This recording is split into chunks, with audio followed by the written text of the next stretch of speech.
आपको ये ब्रीफ कर देती हूँ कि क्या वो ब्रेक थ्रू रहा, कैसे आखिर तहसीन तक पुलिस पहुंच पाई है और इसके बाद जो कनेक्शन सामने आए वो क्या थे।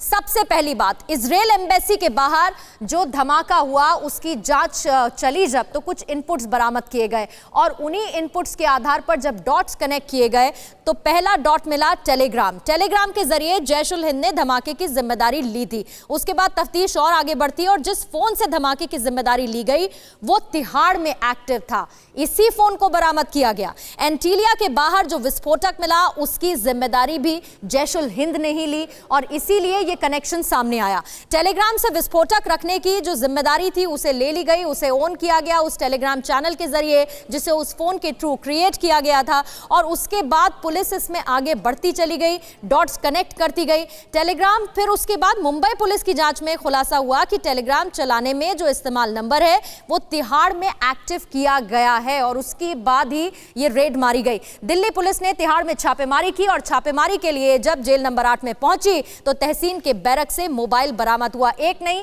2 मोबाइल यहां पर बरामद हुए जिसका अभी एग्जामिनेशन किया जा रहा है। लेकिन छापेमारी में तहसीन के बैरक से जब मोबाइल बरामद हुए तो अब उसके बाद कई ऐसे मामले थे जो तहसीन से जुड़े हुए थे। तहसीन अख्तर आखिर है कौन और कितना खतरनाक खूंखार आतंकी है ये भी आपको बता देते हैं। दरअसल यासीन भट्टल की गिरफ्तारी के बाद इंडियन मुजाहिदीन का चीफ बना था तहसीन अख्तर। उसने जिम्मेदारी ली 2005 से 2013 तक इंडियन मुजाहिदीन आईटी सेल का मुख्य सदस्य तहसीन अख्तर रहा और इंडियन मुजाहिदीन का जो साउथ इंडिया का मॉड्यूल है उसको हेड ये करता था, उसका मुखिया तहसीन अख्तर था।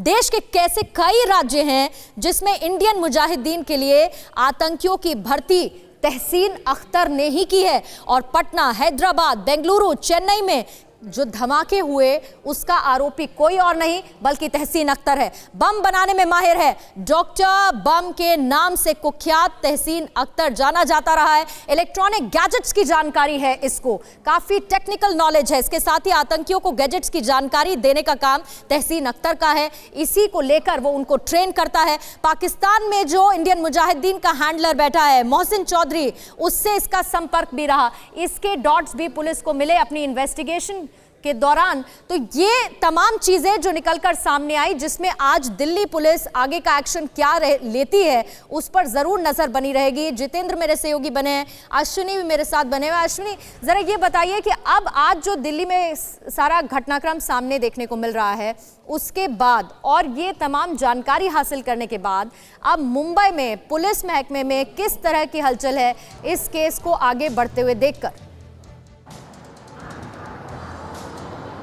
देखिए, सबसे पहले 2 चीज़ों पर गौर करना होगा कि जो मैसेज सबसे पहले भेजा गया जैश उल हिंद के नाम से, उसमें साफ लिखा था कि ये ट्रेलर है और इसमें एक अकाउंट नंबर दिया गया और कैसे पेमेंट लेना है, तमाम बातें सामने आई। और कुछ समय बाद दूसरा एक मैसेज आया इंस्टाग्राम पे जैश उल हिंद की तरफ से कि जो मैसेज पहले भेजा गया था वो जैश उल हिंद नहीं है, ये कोई और है जो इस तरह से पैसे मांग रहा है। हमारा काम जो है व्यापारियों से पैसे मांगना नहीं, हमारा काम है आरएसएस और बीजेपी की जो आइडियोलॉजी है, जो मुसलमानों को जो है हिंदुस्तान में जिस तरह से उनके साथ गलत हो रहा है उसके खिलाफ है। तो ये जो 2 चीज़ें हैं वो कहीं ना कहीं संदेह पैदा करती हैं और जब सबसे पहले जो मैसेज भेजा गया था वो तिहाड़ जेल के उसी बैरक से भेजा। फिक्र आपकी, सोमवार से शुक्रवार रात 9 बजे सिर्फ TV9 भारतवर्ष पर।